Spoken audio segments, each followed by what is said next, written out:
ہیں وہ صرف اس کی رحمت، اس کے فضل اور اس کے کرم کی وجہ سے ملتے ہیں۔ دعا کریں کہ وہ اخلاص عطا فرما دے اور قبولیت بخش دے۔ قبولیت عند اللہ ہو جائے گی تو پھر بات بن جائے گی انشاءاللہ العزیز، انشاءاللہ العزیز۔ تو ہم میدان احد میں تھے، ہم نور حاصل کریں گے میدان احد سے۔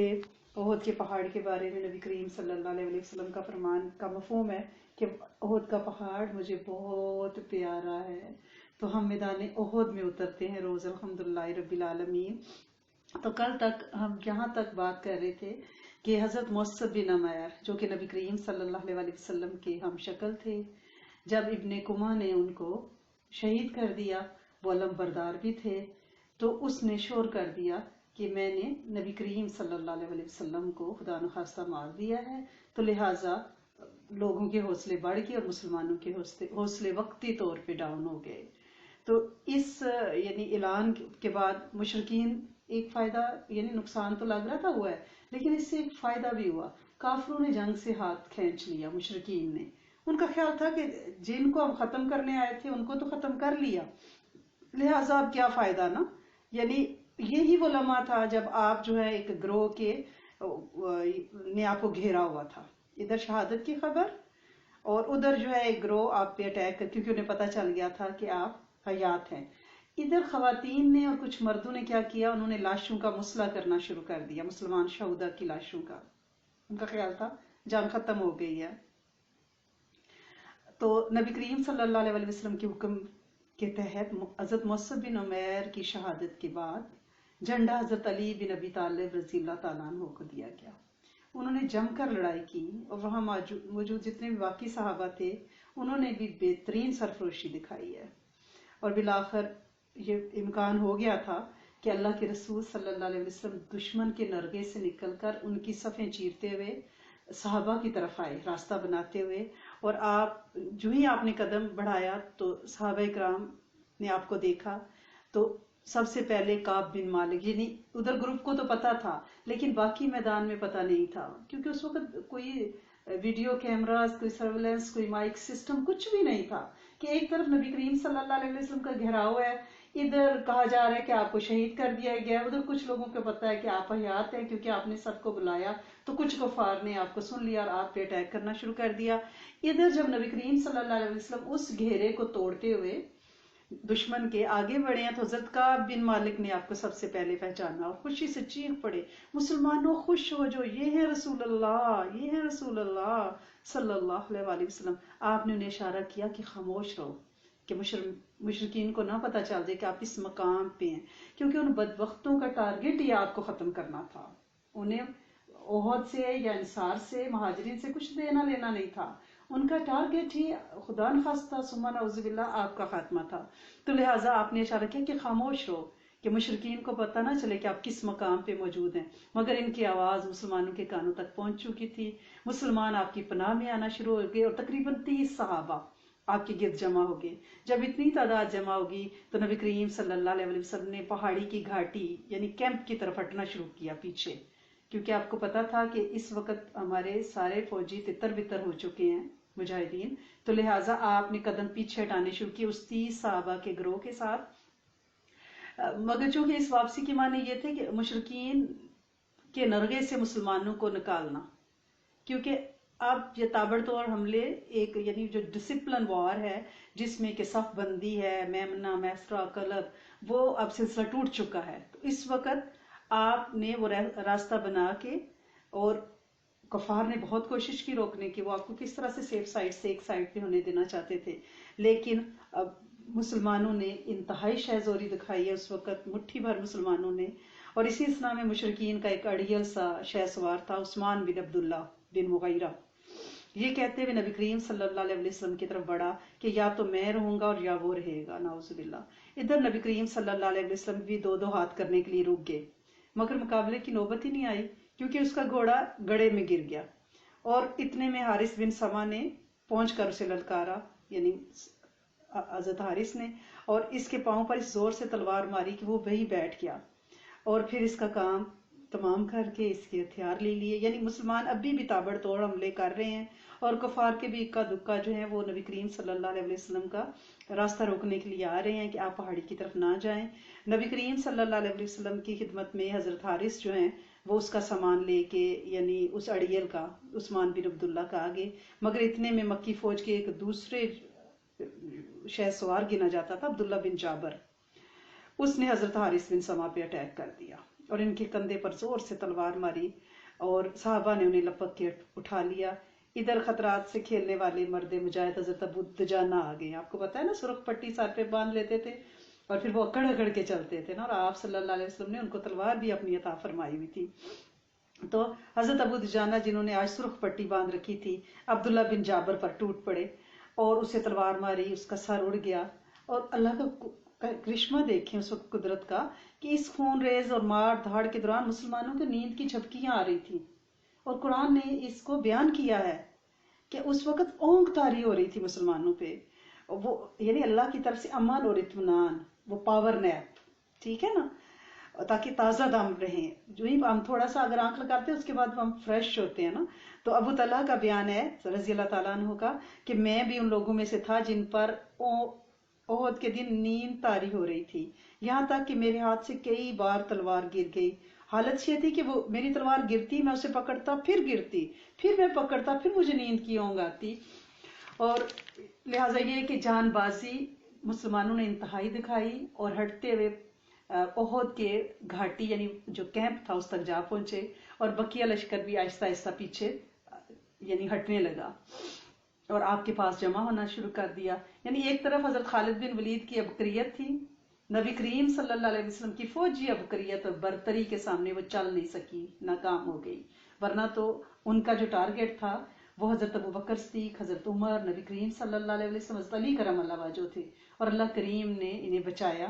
اب سچویشن یہ تھی کہ ابن اسحاق کا بیان ہے کہ نبی کریم صلی اللہ علیہ وسلم جب گھاٹی کی طرف آ رہے تھے تو اس وقت ابن ابی خلف آیا اور اس نے کہا محمد کہاں ہے، یا تو میں رہوں گا اور یا پھر وہ رہیں گے. یعنی ان لوگوں کا ویسے ایک چیز آپ نے نوٹس کی ہے، تکبر، اور یہ تکبر ہی بندے کو مرواتا ہے کہ ان کا تکبر اتنا تھا کہ یا تو میں رہوں گا یا نعوذ باللہ ثم نعوذ باللہ یا پھر محمد صلی اللہ علیہ وسلم رہیں گے. تو یہ جو بول ہے نا یہ بندے کو مرواتے ہیں. تو ہمیں سیرہ سے ابھی اس کا آپ انجام دیکھیے گا، ہمیں سیرہ سے یہ لازمی سیکھنا ہے، عاجزی. تو اس نے کہا کہ کہاں ہے؟ صحابہ اکرام نے کہا یا رسول اللہ صلی اللہ علیہ وسلم ہم میں سے کوئی اس پر حملہ کرے گا. آپ نے فرمایا اسے آنے دو. جب قریب آیا تو نبی کریم صلی اللہ علیہ وسلم نے حارث بن سما سے ایک چھوٹا سا نیزہ لیا. یہ حضرت حارث بن سما وہی ہیں جو زخمی ہوئے ہیں نا، ان سے کہا کہ انہوں نے مجھے نیزہ دو، تو انہیں چھوٹا سا نیزہ دیا. اس کے لینے کے بعد اس نیزے کو آپ نے جھٹکا دیا تو اس طرح لوگ ادھر ادھر اڑ گئے. جیسے ہم وہ ٹیمپریچر لیتے ہیں نا تو اس سے پہلے تھرمامیٹر کو جھاڑتے ہیں، تو آپ نے وہ چھوٹا نیزہ لے کے یوں جھاڑا تو جو لوگ اٹیک کے لیے آ رہے تھے، مورخین کا بیان ہے کہ وہ ایسے ادھر ادھر اڑ گئے جیسے اونٹ اپنے بدن کو جھاڑتا ہے تو مکھیاں اڑ جاتی ہیں. اس کے بعد آخر نیزہ کس کے ہاتھ میں تھا یہ بھی تو دیکھیں، جھاڑنے والی ہستی کون سی تھی. اس کے بعد وہ آپ کے سامنے آ پہنچے. اس نے خود کی ذرا پہنی ہوئی تھی، ابی بن خلف. اس نے مکہ میں بڑا تنگ کیا تھا، مسلمانوں پہ بڑے ظلم ڈھائے تھے، تو اس لیے آپ نے فرمایا تھا کہ میں اس کا آنے دو اس کو میرے پاس نا. باقی لوگ تو مکھیوں کی طرح اڑ گئے، لیکن ابی بن خلف نبی کریم صلی اللہ علیہ وسلم کے سامنے آیا.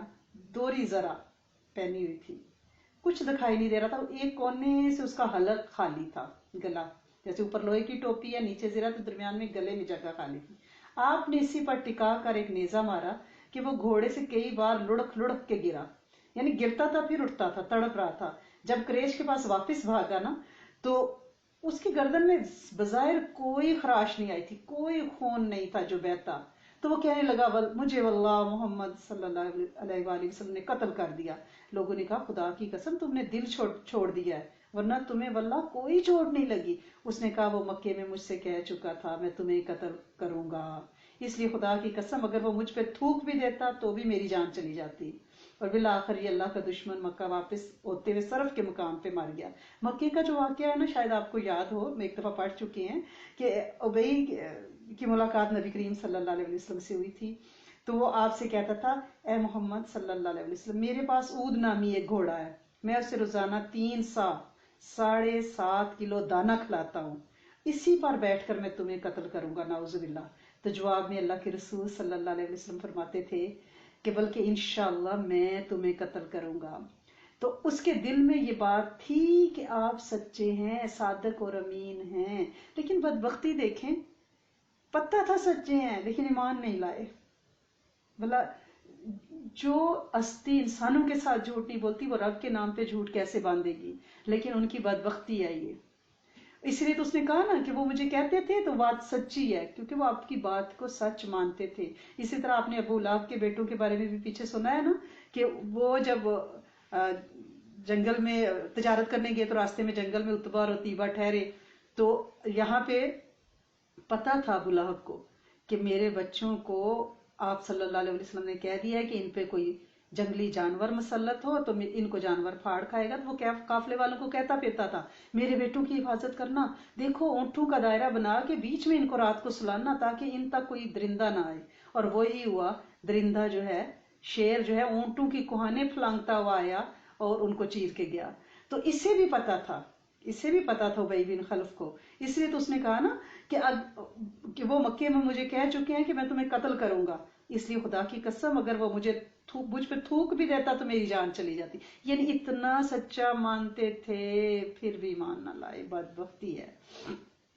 پہاڑ کی طرف جب جا رہے تھے تو ایک سخت چٹان آ گئی، یعنی احد پہ جب یہ زخمی صحابہ جو ہیں وہ چڑھ رہے ہیں نبی کریم صلی اللہ علیہ وسلم کے ساتھ، تو اس پر چڑھنے کی نبی کریم صلی اللہ علیہ وسلم نے کوشش کی، لیکن آپ زخمی بھی تھے، آپ نے دوہری زرہ بھی پہنی ہوئی تھی، اور مورخین لکھتے ہیں کہ اس وقت آپ کا جسم بھی بھاری ہو چکا تھا، یعنی ایج کے ساتھ نا، اب ماشاءاللہ سے آپ ہو چکے ہیں اس وقت تک تقریباً 55 ایئرس کے، تو ویٹ آپ نے گین کیا ہوا تھا اور ڈبل زرہ تھی اور زخمی بھی تھے، تو لہٰذا حضرت طلحہ بن عبید یہ ان کو سعادت حاصل ہے کہ وہ نیچے بیٹھ کے اور آپ کو کندھوں پر اٹھا کر کھڑے ہو گئے۔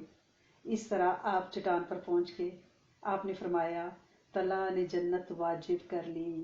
حضرت طلحہ بن عبید اللہ کو یہ اعزاز حاصل ہے کہ احد کے دن زخمی حالت میں نبی کریم صلی اللہ علیہ وسلم کو اپنے کندھوں پہ اٹھایا اور پہاڑ کی گھاٹی پہ چڑھے۔ جب نبی کریم صلی اللہ علیہ وسلم گھاٹی کے اندر اپنی قیامگاہ میں پہنچ گئے تو مشرکین نے مسلمانوں کو ذکر پہنچانے کی آخری کوشش کی۔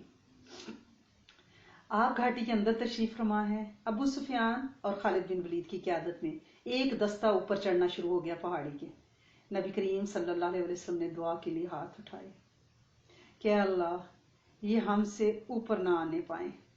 پھر حضرت عمر بن خطاب اور مہاجرین کی ایک جماعت نے لڑ کر انہیں پہاڑ سے نیچے اترنے پہ مجبور کیا۔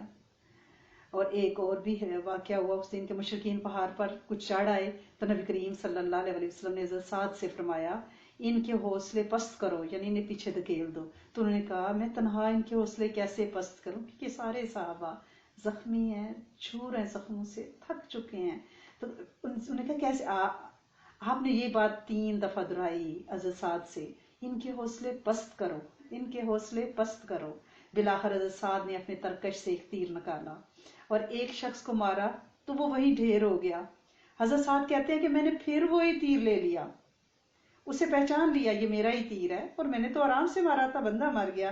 اس سے میں نے دوسرے کو مارا، وہ بھی مر گیا، میں نے پھر وہی تیر لیا تو پہچانا وہ میرا ہی تیر ہے، میں اسے پہچانتا تھا، وہ اس تیسرے کو مارا، اس کی بھی جان جاتی رہی۔ اس کے بعد مشرکین نیچے بھاگنا شروع ہو گئے کہ گویا وہ تیر ان کے لیے ٹائم بم لگ رہا تھا جو ان کو یعنی اڑاتا جا رہا تھا۔ تو اس کے بعد مشرکین نیچے اتر گئے تو حضرت سعد فرماتے ہیں کہ میں نے کہا یہ مبارک تیر ہے، پھر میں نے اسے اپنے ترکش میں رکھ لیا۔ یہ تیر زندگی بھر حضرت سعد کے پاس رہا، اس کے بعد ان کی اولاد میں منتقل ہوتا رہا۔ اب ادھر آخری حملہ انہوں نے کیا کیا ہے میدان میں، کیونکہ مسلمانوں کی 70 صحابہ جو شہید ہوئے ان کی لاشیں پڑی ہیں۔ مشرکین نبی کریم صلی اللہ علیہ وسلم کے خلاف یعنی انہیں اندازہ نہیں تھا کہ آپ حیات ہیں یا نہیں.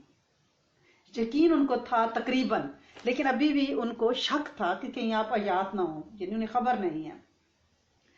انہوں نے مکہ کی تیاری شروع کی، لیکن انہیں کہا پتہ تو چلے کہ آپ حیات ہیں کہ نہیں. لیکن اسی دوران مشرک مردوں اور عورتوں نے مسلمان شہدا کی میتوں لاشوں کا مسلح تک چیر پھاڑ کرنی شروع کر دی.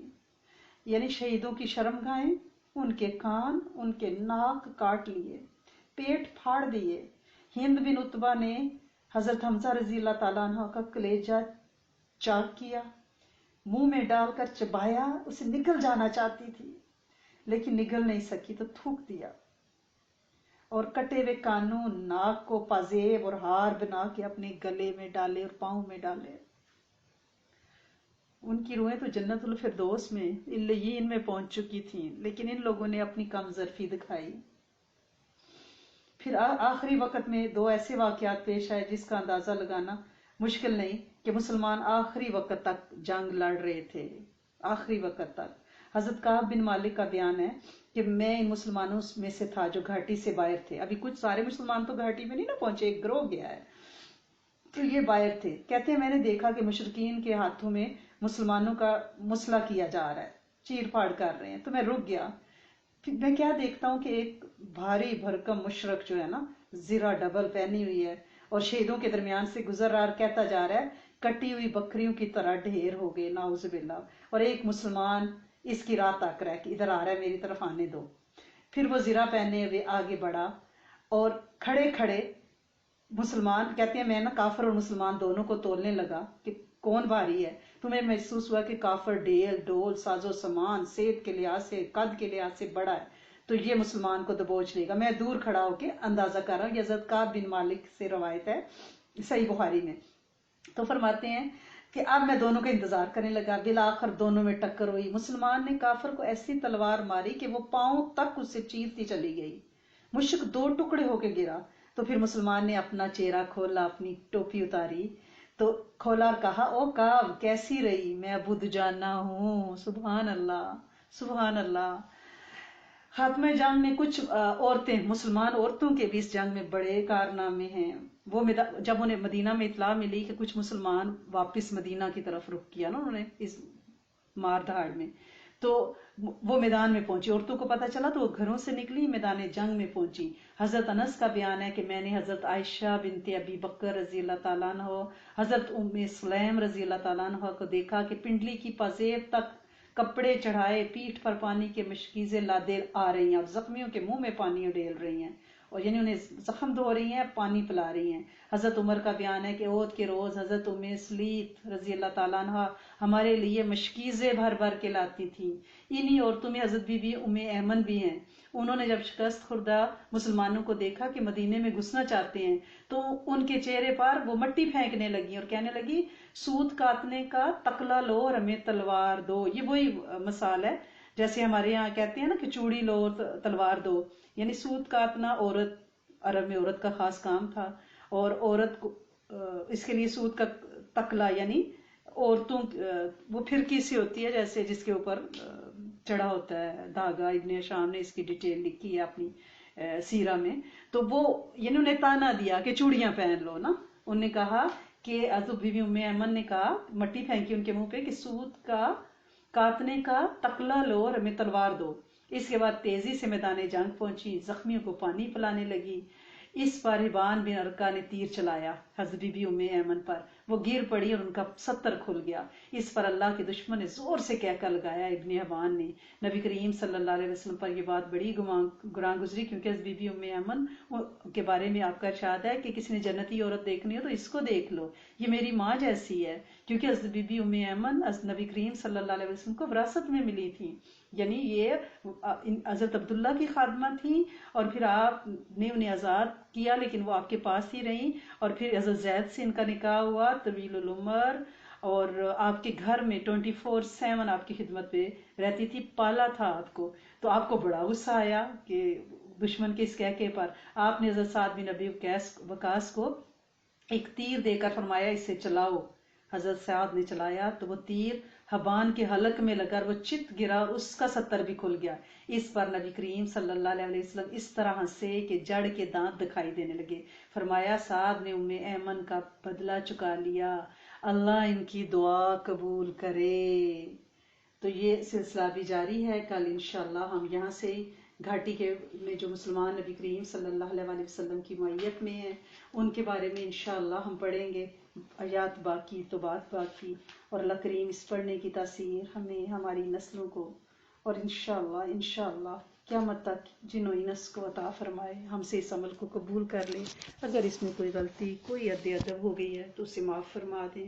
ہم وضو کی بات کر رہے تھے، ہم نے ناک کے فلٹر سسٹم کی بات کی تھی اس دن کہ اس کے اندر کتنا بڑا ایک ہیٹنگ، کولنگ اور فرنس کا ایک نظام لگا ہوا ہے جو موئسچر بھی دیتا ہے، ہیومیڈیفائر بھی ہے، اور بروم بھی ہے، ویکیوم بھی ہے.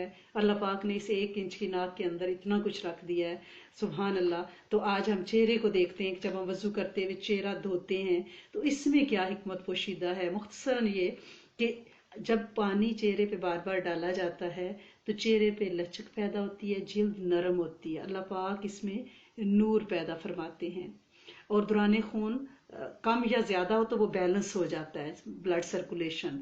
اور جب پانی آنکھوں میں جاتا ہے تو آنکھوں کے عضلات کو تقویت پہنچتی ہے. اگر کوئی ڈسٹ اس کے اندر ہے، یعنی فضا میں جو پولوشن وغیرہ ہے تو وہ بھی دور ہوتی ہے.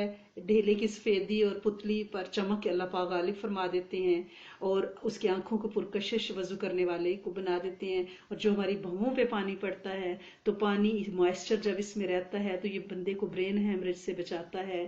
یہ بندے کی آئی سائٹ اور سر درد، آئی سائٹ کو اسٹرانگ رکھتا ہے، سر درد سے بچاتا ہے. یہ جو نیٹ ورک ہے نا آپ کا ENT کا، اس میں یہ بھویں بڑا اہم کردار ادا کرتی ہیں. آپ کی آئی بروز، اسی لیے تو حدیث مبارکہ میں آئی بروز بنانے سے منع کیا گیا ہے نا، ان کو اکھیڑنے سے. یہ وہ جنگلات ہیں جہاں رحمت کے فرشتے رہتے ہیں ہماری حفاظت کے لیے. آنکھ کے آس پاس اللہ پاک نے سینکڑوں فرشتوں کی ڈیوٹیاں لگائی ہیں جو ہماری آنکھ کی حفاظت کرتے ہیں. تو یہ ان کے جنگلات ہیں. جب ہم انہیں کاٹ دیتے ہیں تو پھر کیا ہوتا ہے؟ پھر ہمیں سر درد، پھر ہمیں برین ہیمریج، آدھے سر کا درد، ڈپریشن، پھر ہمیں غصہ، چڑچڑاہٹ، گھریلو جھگڑے. آپ کو پتہ نہیں یہ بات طلاقوں اور کہاں تک پہنچتی ہے، خودکشیوں تک. تو لہٰذا یہ بھووں پہ جب ہمارے چہرے دھوتے ہوئے وضو میں پانی جاتا ہے، وہ پانی اسی لیے تو کہا گیا ہے کہ وضو کر کے منہ ٹاول سے خشک نہ کریں، اور گیلے وضو کے ساتھ آپ تحیۃ الوضو پڑھیں، کیونکہ جتنی دیر وہ پانی لگا رہتا ہے اتنی دیر اس موئسچر سے ہمارے دماغ کو تقویت ملتی ہے. تو اللہ کریم ہمیں صحیح وضو کرنے والا بنائے. اور اگر اکثر بچے پوچھتے ہیں کہ بھئی ہمیں کیسے پتہ چلے کہ اللہ کے ہاں یعنی پسندیدہ ہیں، کیسے ہیں، تو نبی کریم صلی اللہ علیہ وسلم کی حدیث مبارکہ کا مفہوم ہے کہ خوش نصیب ہے وہ شخص جسے اسلام کی توفیق دی گئی اور بقدر کفایت رزق بھی دیا گیا اور وہ اس پر راضی رہا. ٹھیک ہے، یہ ترمذی میں روایت ہے. یعنی اگر آپ راضی ہیں اس بات پہ صرف کہ آپ کو 2 وقت کی روٹی مل رہی ہے، یعنی بقدر کفایت، اور آپ اسلام پہ ہیں، تو آپ خوش نصیب ہیں. ایک موقع پر اللہ کے رسول صلی اللہ علیہ وسلم نے فرمایا، جو اللہ کے دیے ہوئے تھوڑے رزق پر راضی ہو جائے، اللہ اس کے تھوڑے عمل پر راضی ہو جائیں گے. کتنی بڑی بات ہے. حضرت موسیٰ علیہ السلام کے واقعات میں ایک واقعہ ہے کہ بنی اسرائیل نے ان سے عرض کیا کہ ہمارے لیے اپنے پروردگار سے کوئی چیز طلب فرمائیے جس پر عمل کریں تو وہ ہم سے راضی ہو جائیں. حضرت موسیٰ بارگاہ الہی میں عرض کرنے لگے کہ الہی، آپ نے بنی اسرائیل کی درخواست تو سن لی ہے، اب آپ کیا حکم دیتے ہیں؟